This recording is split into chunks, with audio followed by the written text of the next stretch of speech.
everyone. Welcome to my show. Autumn is here. I am your host, Francine Crawford. And today we have a return guest, Miss Patricia Battle. She is also, she was a caregiver, but she's also a volunteer for AARP in North Carolina. So she's here to tell us a little bit about that. So please welcome her to the show. Welcome, Patricia. How are you today? Hi, Francine. Thanks for having me back for, I guess, part two of our conversation. Yes. Yes, absolutely. Okay. Absolutely. I enjoyed our first interview, and now especially how it led you into working and being a volunteer for AARP. So that's really wonderful, and you can tell us a little bit more about that. So let's talk about that. Let's talk about how did you get involved with AARP? So, yes, I'm going to wear two hats right now today talking to you. The one hat, of course, is me as a caregiver or continuing being a caregiver, and then the other hat as a volunteer. And in that, there's always, the conversation when you're AARP volunteer, you talk about things that are nonpartisan, that are focused only on older Americans, and that it's sort of straight down the line. The other piece of that, of course, is just talking about me and what I do and what I'm passionate about. So I got into volunteering way back. So it extends back when I was working in my career. And then, I knew I wanted to do something beyond that after I retired. And so, with caregiving being such a close topic to my heart and, of course, in my life, it was an easy transition volunteering for AARP. They have a whole section, workshop, information, resources that cater to any question, any concern, any resource that you may need about caregiving. So that was one of the places that I reached out to when I was in the midst of caregiving, first from my dad and then from my late husband. Oh, okay. Okay. So that's great how you actually reached out to them, and they obviously gave you some good advice and some resources and stuff like that. So what are some of the things that they gave you that helped you through your journey of caregiving? They provide, well, first and foremost, they have a long-standing history of providing accurate information. And so that was important for me to make sure that the information that I'm getting wasn't, some fly-by-night resource, some, information, locations you go to, you get half of the information and half of the truth. And so AARP has a great, strong reputation among older adults and then just in the world about providing information. And so they provide everything from resources locally that you can reach out to. So you can always type in your state or your city into the website and then ask for caregiving resources in your area. And it's simple as that. And then it's everything from nutritional programs, for older adults to doctors that perhaps cater to or providers that cater to older adults, specifically older adults, or even resources like where can I find wheelchairs and where can I find walkers? And so it's just a mixture of information depending on what your needs are and what you're looking for. So that was one thing. Okay, so some of the resources that helped you, I noticed that you still say that you're a caregiver. So you're still a caregiver. Explain in what way? Well, I have this heart infinity for, I don't like to use the word elderly. So this is the other side of me, talking, not the AARP hat. Because AARP trains you to say older adults, because whether you're 50 or above, 60 or above, 80 or above, you're an older adult. And we have some 80-year-olds that are running marathons. So it would be, terrible of me to say that a person who is running a 5K marathon is elderly in what we call here in America. And so I look at seniors that are like over 85. I love to help them. So I have church members that are in the upper 80 year old category that I latch on and help. I have one right now, and I don't want to shout her out right now, but I mean, it's everything from, paperwork on the computer that I can assist with or help with her understanding of smartphone. And then that's when the AARP hat flips on, because we have workshops, free workshops that we offer in our city here for older adults to learn the computer better, learn their smartphones better, be aware of scams because they're, older adults are big targets. And so I consider myself continuing on that journey of being a caregiver because it's a part of me, and I love doing it. So I'm still doing it. It's just at different levels that we caregive.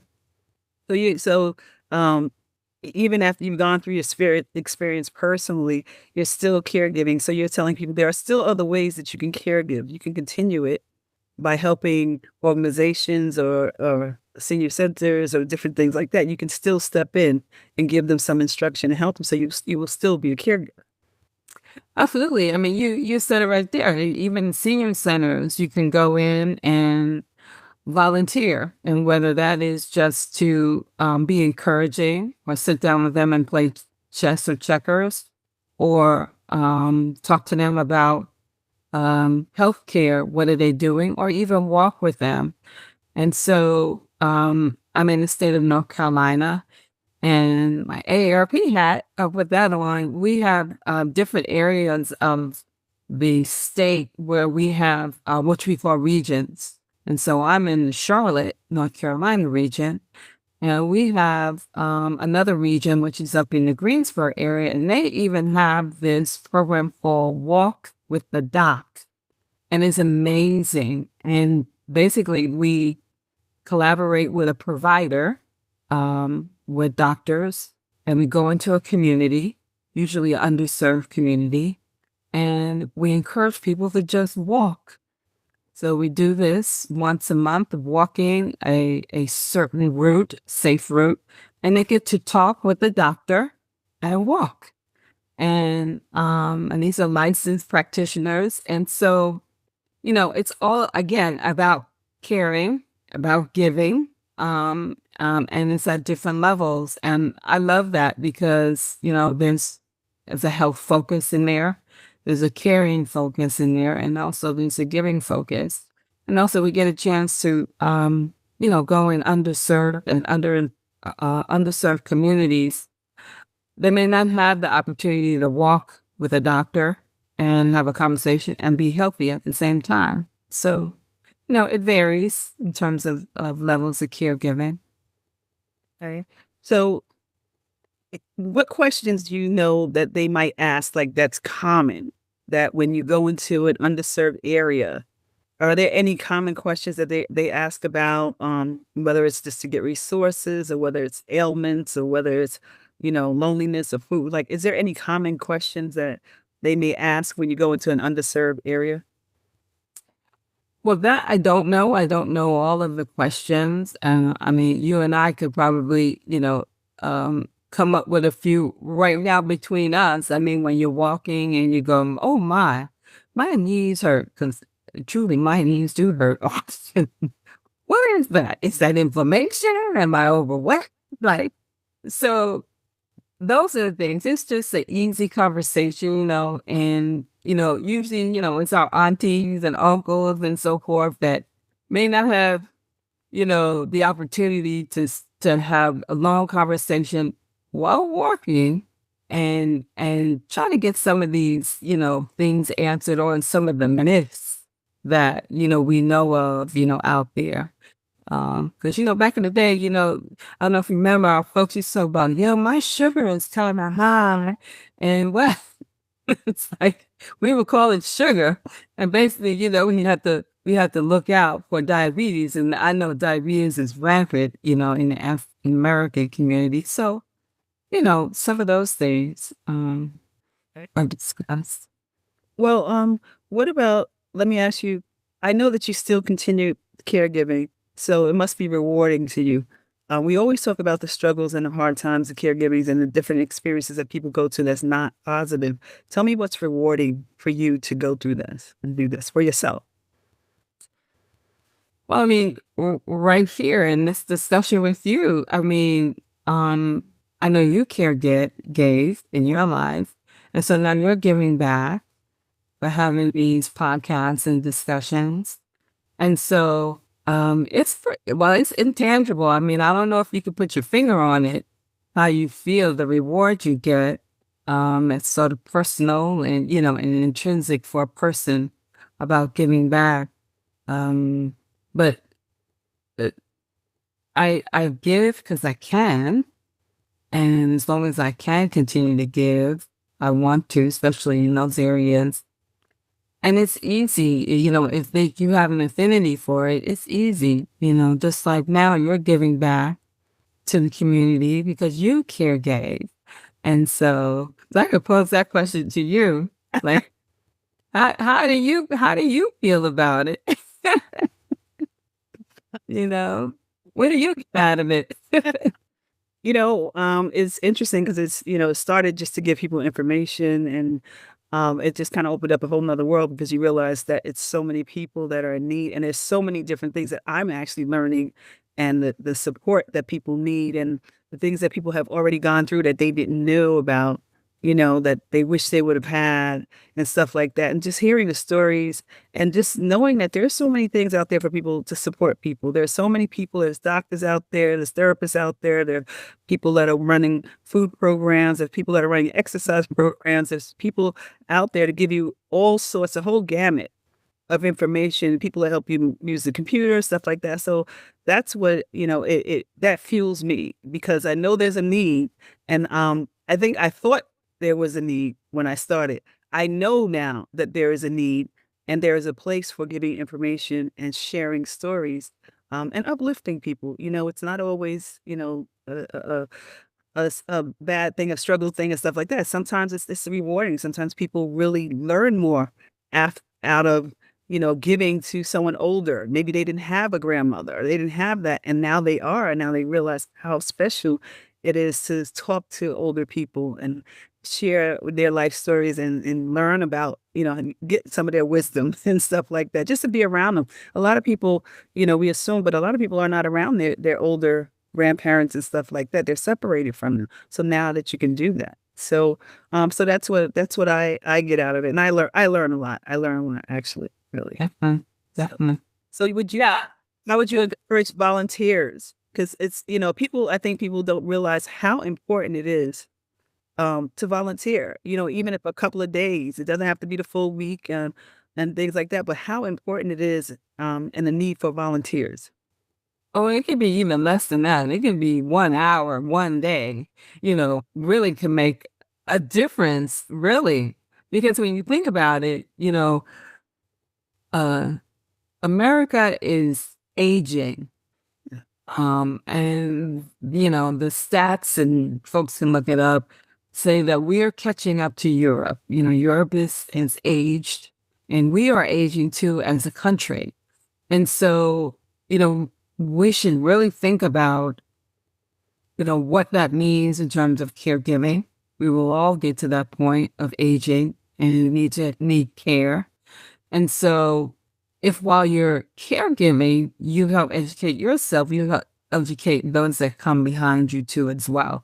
So just like what you're doing, is great. But I wanted to just respond to something you're saying about uplifting folks, because maybe we could change the narrative about it, instead of it being, oh man, now I got to care for granny or auntie. I'm going to do it.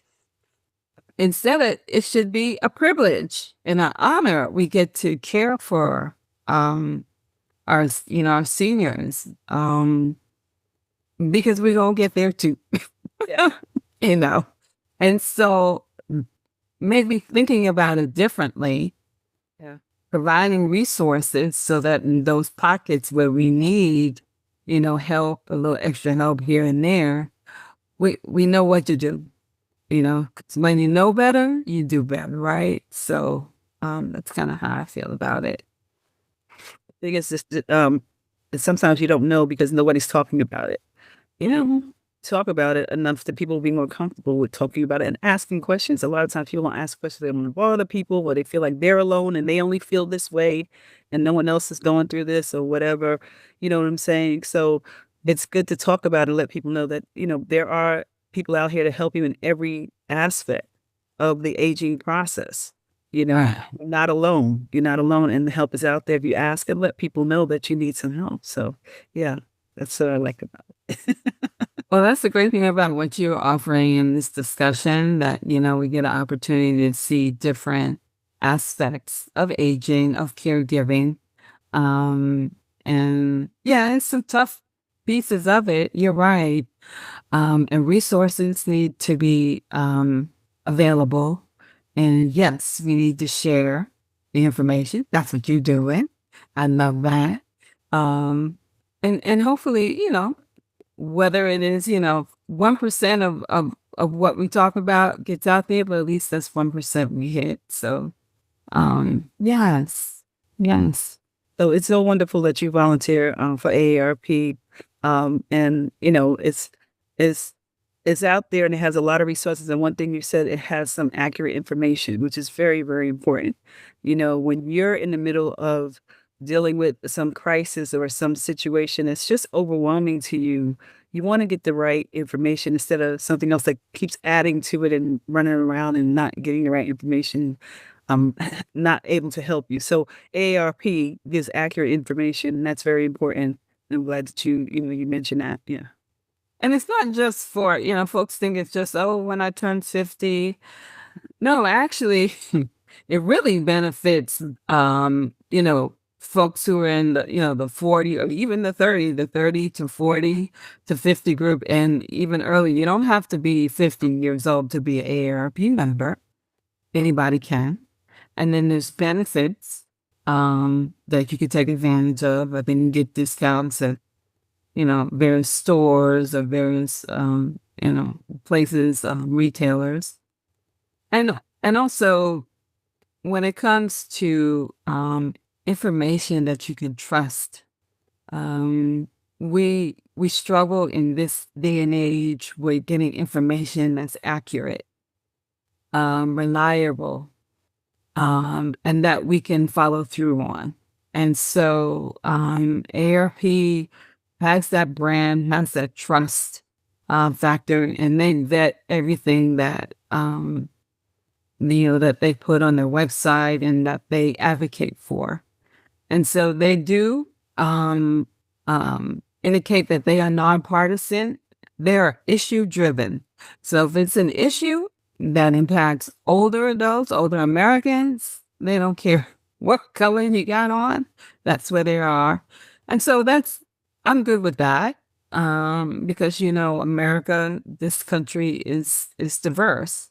And so irregardless, if I'm fighting for caregiving rights, fine, let's fight for it. And there's some things out there that ARP is fighting for caregivers, for Social Security, for Medicare, all of those things that may impact older Americans. And so it's an easy lift for me because I don't mind volunteering for an organization that is going to fight for folks like me and then my children and then maybe then my grandchildren. And so keep it going. So yes. Awesome. It's awesome. It's great that you mentioned that also. People don't realize that they're actually fighting for better ways to help older Americans. So that's really good. So is there anything else that you would like to say? I thank you so much for coming on again, but is there anything else that you would like to say that could give someone some help or some encouragement or something like that with dealing with this? Because everybody's going to age. And you taught me something because I didn't know that you could be an AARP member if you're like 30. So I didn't know that. So Yeah. Yeah. But is there anything else that you would like to talk about? I'm just going along with what you're doing and what you're saying. Stay lifted. Stay informed if you can. Share information. I think I said that before. Don't keep your information to yourself. If you find out, how to get a resource for a loved one, or how to provide some additional information to help you in your caregiving journey, just share it, so that we all know. And that goes along with your podcast here, that sharing information helps everybody. And so stay lifted, stay encouraged, and keep caregiving. It's different levels of it. Levels. Thank you so much. Thank you so much for coming on again and giving us some information and sharing about AARP. Maybe people didn't know about it, but they hear the name, and sometimes we just really don't know exactly what's they have and how they support. So I thank you so much for that and taking the time today to be on Autumn is Here.